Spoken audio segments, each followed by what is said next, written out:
daw ito eh. Sige nun, naka. Oh, magandang umaga po sa ating lahat dyan. Sa mga bata na nag-aaral ngayon, papunta pa lang sa school, magandang umaga. So, today's video guys ay sasama kami ni Hussein paghatid kay Randa at ni Rania sa kanilang paaralan. So, ito si Randa, si Rania, masaya sila na nakasama kami ngayon. Ayan, may pahalik-halik pa silang nalalaman.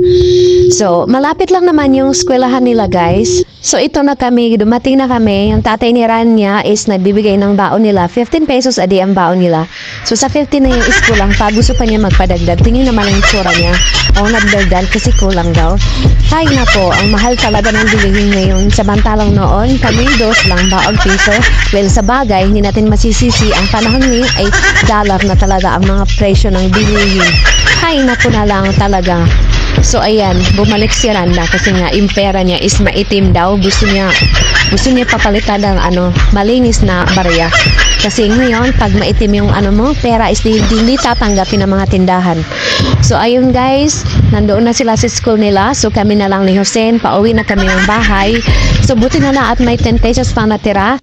2 pastil lang mabili ko niya. Kanina may manok ang palaman sa loob niyan guys. Dito na nga ako sa bahay at iniwan ko muna si Hussein doon sa aking sister-in-law. Kasi nga itong mga nakatenga kong labahan is inuuna ko pa at isampay ko muna. So ayan ang kapitbahay namin. Nagchika-chika muna saglit.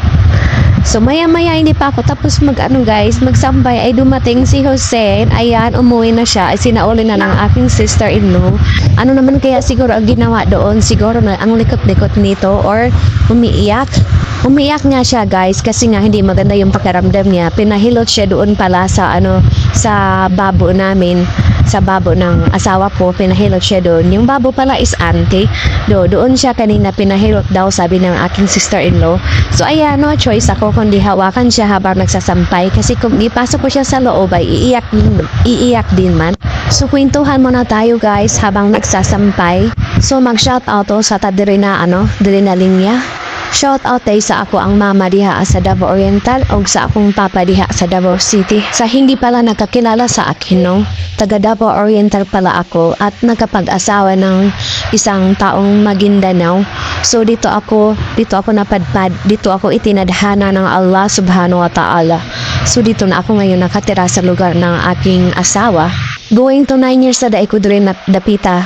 Mabilang lang akong paguli sa ko ang lugar na natauhan tungod kay layo manggod. Daghan mga dapat isa lang alang bago ka makauli. So that's it for today guys. Thanks for watching. Unta dili mo makalimot pag-subscribe o pag-follow di ay.